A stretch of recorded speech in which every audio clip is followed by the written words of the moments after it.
आप देख रहे हैं दूर देश न्यूज। हमारे साथ गायत्री वशिष्ठ जी हैं और ये योगा कराती हैं।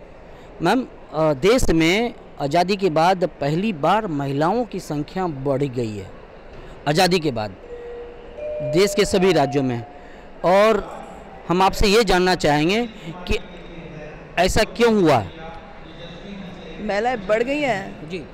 एक्चुअली महिलाएं पुरुष की संख्या पहले 900, ये महिलाओं की 900 साढ़े 900 हुआ करती थी, पुरुष की 1000 हुआ करती थी। उससे पहले 5 में 900 हो गई थी, लेकिन आज के डेट में 1000 क्रॉस कर चुकी है। अच्छा, सुनिए, ये तो बहुत खुशी की बात है और बहुत ही अच्छी बात है कि हम लोग महिला शक्ति पे भारत देश के मंत्री जी और बाकी सब नेता पहचान रहे हैं और भारत के जन जन लोगों को पता चल रहा है कि महिलाएं कितनी ज़रूरी होती हैं और कितनी अहम रोल है उनका जीवन में, एक फैमिली को चलाने में।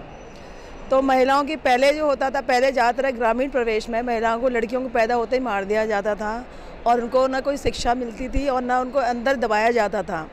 आज़ादी के बाद महिलाओं को कुछ मंत्रियों ने और नेताओं ने और हम लोगों को बढ़ावा दिया, कुछ ऐसे लोगों ने जो फ्रीडम फाइटर्स हैं उन्होंने बढ़ावा दिया, उनको नॉलेज के प्रति जागृत किया, उनको पढ़ाई लिखाई कराई, तो जागरूक हो गई हैं अपने अधिकार के बारे में।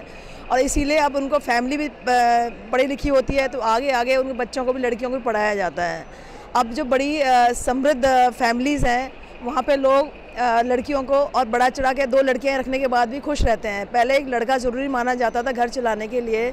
आजकल के लोगों को कोई आपत्ति नहीं है कि 2 लड़कियां भी हैं तो उनका घर कंप्लीट है, उनकी फैमिली कंप्लीट है और उनको अच्छे से वो ध्यान देते हैं और पढ़ाते लिखाते हैं। वो लड़कियां फिर आगे जाके और आगे समृद्ध बनती हैं और अच्छे से अपना परिवार चलाती हैं और वो आगे आगे देश के लिए कंट्रीब्यूशन करती हैं।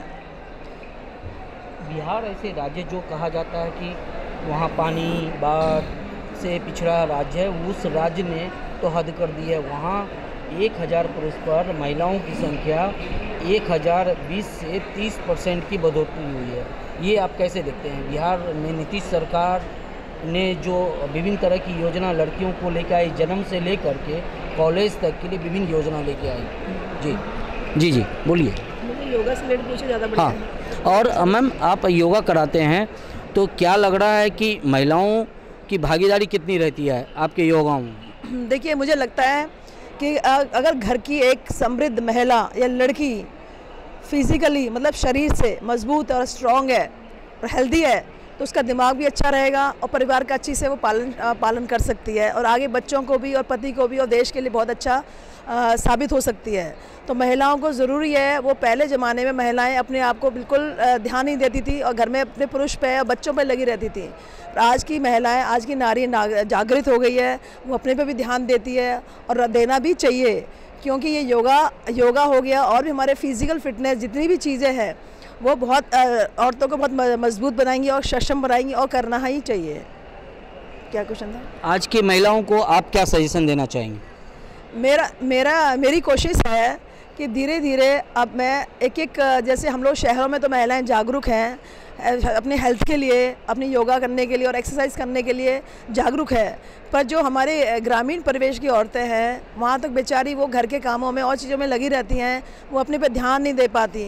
जहाँ तक इतनी बीमारी में भी दिन रात लगी रहती हैं, उन्हें कुछ भी ये होश नहीं होता कि मैं अपने पे भी देखें कि वो क्या खा रही हैं, क्या पी रही हैं और क्या वो कर रही हैं।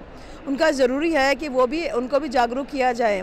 तो मेरी कोशिश है कि गांव-गांव में जाके महिलाओं के समूहों को फ्री में मैं योगा सिखाऊं और जागरूक करूं और खाना प्रति कैसे खाना चाहिए, कैसे अपने बच्चों को पालें, कैसे कितना ऐसे अपने लिए टाइम निकालें, सब चीज़ के लिए जागरूक करने का मैं सोच रही हूं।